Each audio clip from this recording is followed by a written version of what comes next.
when my mother-in-law, Natalie, handed me a teddy bear as a wedding gift. She wore a bright smile, claiming it was from her and our son. The bear was charming, but the gesture puzzled me. Our relationship had been tumultuous, and her sudden warmth felt out of place.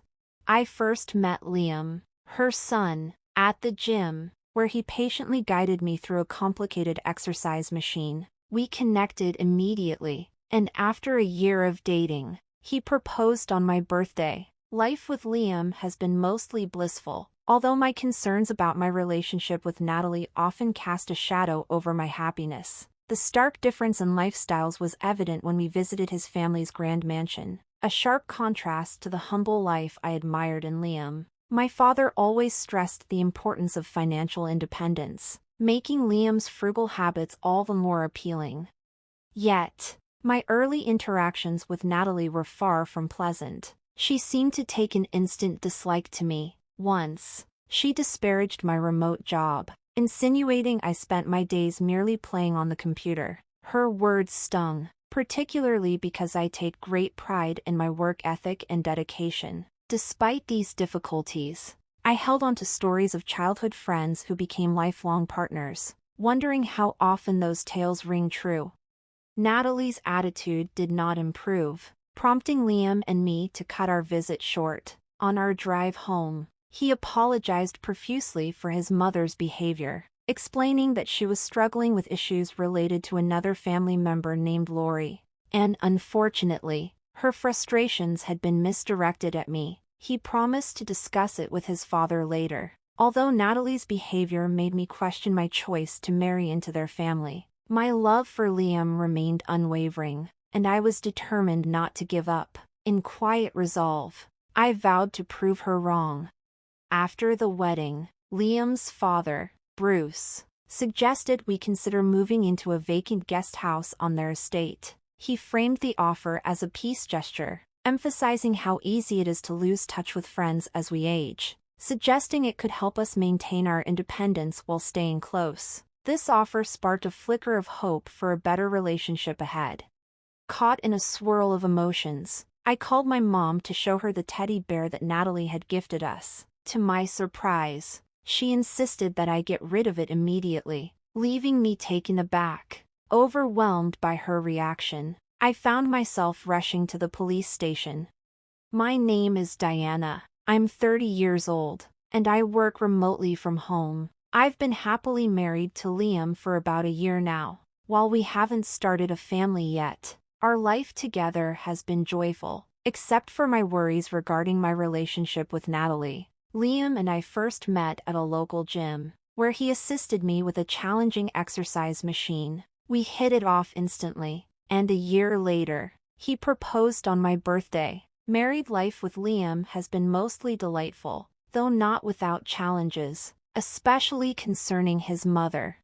During our first visit to Liam's family mansion, I was struck by their wealth. Liam, however, prefers a simpler lifestyle, which I respect deeply. My dad always taught me the importance of being financially independent, so I admire Liam's frugality. Yet, despite our shared values, my interactions with Natalie have been fraught from the beginning. She seemed to take an immediate disliking to me, even making a cutting remark about my job, implying that working remotely meant I was just playing on the computer all day. Her words hurt, especially since I take my work seriously and strive to be diligent and responsible. While I cherish tales of people marrying their childhood friends, Natalie's ongoing hostility made me question whether those happy endings were as common as they seemed. As her attitude showed no signs of improving, Liam and I decided to cut our visit short. On the drive home, Liam apologized profusely for his mother's behavior,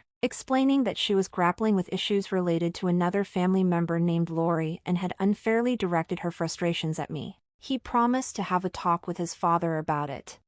Natalie's actions left me doubting whether marrying Liam was the right choice, but my love for him remained unwavering, and I wasn't ready to throw in the towel. In response, I quietly vowed to prove her wrong. After our wedding, Liam's father, Bruce, suggested we consider moving into a guest house on their property. He explained that the house had been vacant for a while and mentioned how easy it is to lose touch with friends as we get older. He believed that living nearby would help maintain those connections. The guest house was immaculate and spacious, far more comfortable than many homes I'd seen, despite its years of neglect. After discussing it with Liam, I agreed to his father's generous offer, hopeful it would help mend my relationship with Natalie and bring some harmony to our family dynamic. However, moving into the guest house brought unexpected challenges, especially from Natalie, who lived just a short walk away. She started making unannounced visits, using each one as an opportunity to criticize every facet of my home life, from the cleanliness of the house to the way I organized my belongings. I took great care in preparing meals, but Natalie didn't hesitate to disparage my remote work, dismissing it as unworthy and frequently comparing me unfavorably to Lori, Liam's ex, whom she held in high regard. These critiques usually occurred when Liam wasn't around, making them even harder to navigate. At first, I tried to defend myself, but Natalie had a way of twisting my words, leaving me feeling defeated and frustrated.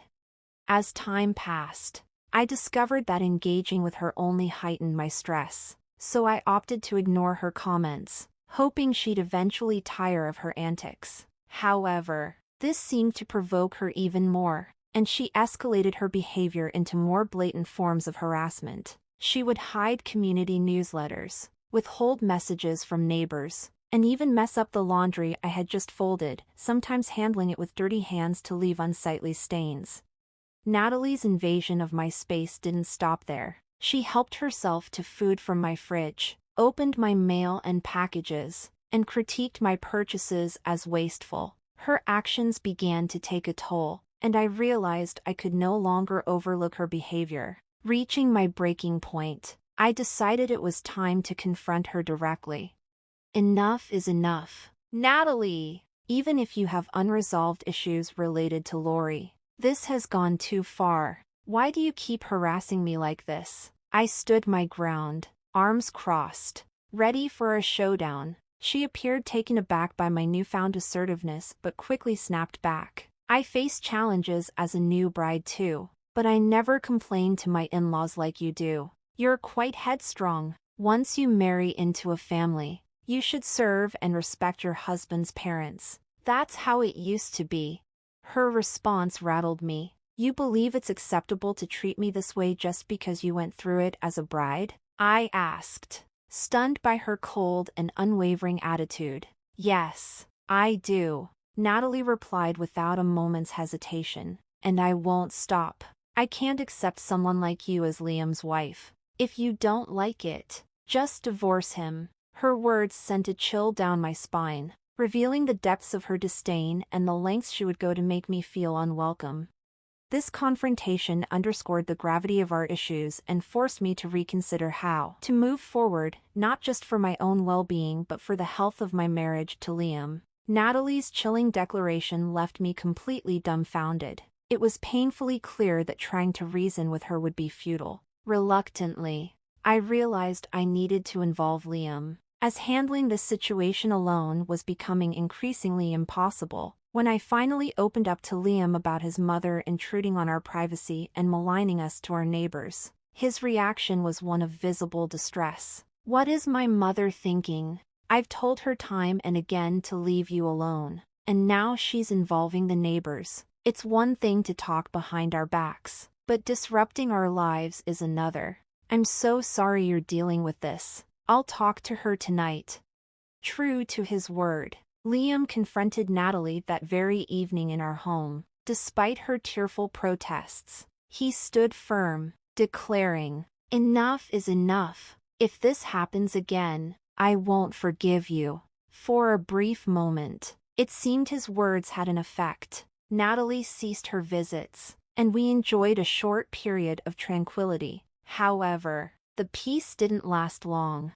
About a week later, just as I was beginning to feel more settled, the doorbell rang. There stood Natalie, smiling broadly and inexplicably holding a teddy bear. Her unexpected presence and the gift left me puzzled. "Hi, Natalie," What brings you here today? I asked cautiously. She appeared contrite and softly replied, I'm sorry for everything. Liam's scolding made me realize how childish I've been, taking my frustrations about Lori out on you. I came to apologize properly. I also realized I never gave you a proper wedding gift, so I thought this teddy bear would be nice. Isn't it cute? I wish you and Liam all the happiness. While I thanked her, the gesture felt disingenuous. I wasn't particularly fond of teddy bears or stuffed animals as wedding gifts. Something practical like kitchenware or appliances would have made more sense, especially given our recent conflicts. Her choice of gift left me wondering if there was an ulterior motive. Uneasy about her sudden change in demeanor and the peculiar gift, I decided to seek advice from my mom, who lived nearby. I had confided in her before about Natalie's past actions, and her insights had always helped me navigate our challenging relationship. When I showed the teddy bear to my mother, her usually calm demeanor shifted dramatically. Her face lit up with excitement. Diana, your dad brought some sweets as a souvenir. Let's place the teddy bear in the living room and have some coffee first. Help me set things up, she suggested, though her tone felt off despite her casual words. I followed her into the kitchen, feeling increasingly uneasy. As soon as I entered, she grabbed my shoulder, her expression grave. You need to get rid of that bear quickly, otherwise, something terrible could happen. Why the sudden urgency? Is there something wrong with the teddy bear? I asked, alarmed and confused. Calm down and listen, she urged, explaining her concerns. After hearing her reasons, I was left speechless by the extent of Natalie's manipulative tactics, and my patience wore thin. I understand now. I need to respond appropriately, I resolved, placing the teddy bear prominently in the living room to await Liam's reaction. When Liam arrived home and spotted the bear, he asked, Isn't it cute? Did you buy this? No, this is a wedding gift from your mother. I replied, From Mom. Why would she give a teddy bear? Liam asked, puzzled. I pulled him aside to fill him in on the full story and enlisted his help with a plan we formulated together a few hours later. Liam and I decided to stage a heated argument to draw out Natalie's true intentions. You preferred Lori because she was nicer, just like your mom said. That's why you wanted to marry her, I accused him loudly. I never said that. You're reading too much into it, Liam shot back, our voices rising as we had planned. That's it. Marrying someone like you was a mistake. Let's get divorced right now, he declared dramatically. Just then, as if on cue, Natalie burst into our house, a broad smile plastered on her face, triumphantly believing she had finally gotten her way. Liam, you finally see the truth. She's the worst wife, strong-willed and not cute at all, Natalie gloated, convinced her manipulations had succeeded. This confrontation was the final piece in exposing Natalie's true colors and intentions, providing us with the evidence we needed to address her behavior openly. Natalie's initial satisfaction quickly morphed into confusion as Liam and I, who had just been embroiled in a heated argument, now stood united, cold and unyielding, staring her down. Calmly, I broke the silence. You noticed we were arguing, didn't you, Natalie? She hesitated, her response faltering as she attempted to justify her suspiciously timed entrance. It was just a hunch. I just felt it, she stammered, but her shifting eyes betrayed her unease. Don't lie. Tell the truth. You rigged the teddy bear with a surveillance camera and a bug, didn't you? I confronted her, unveiling the truth my mother had discerned after learning about Natalie's peculiar gift. My mom recalled a similar incident reported in the news where a woman was spied on through a stuffed animal.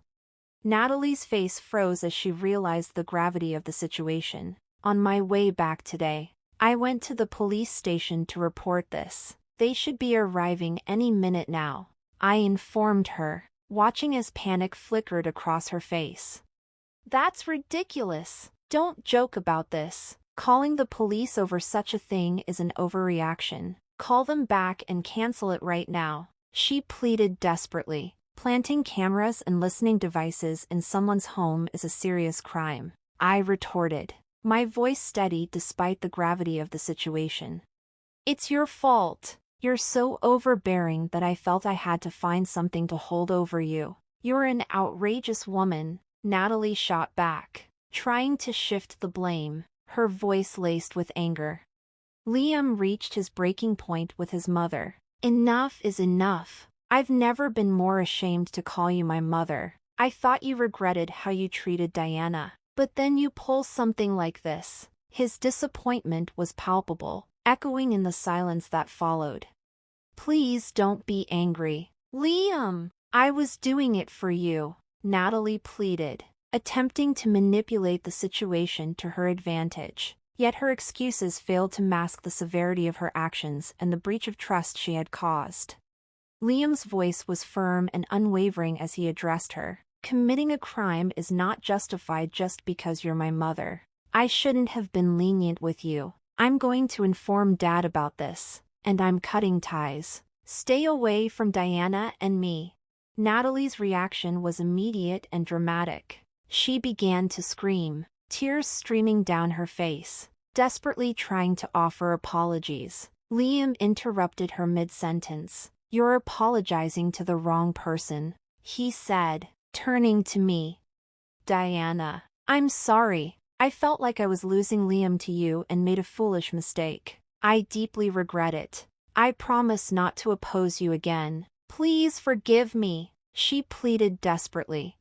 But after everything she had done, especially the disturbing incident with the teddy bear, forgiveness felt impossible.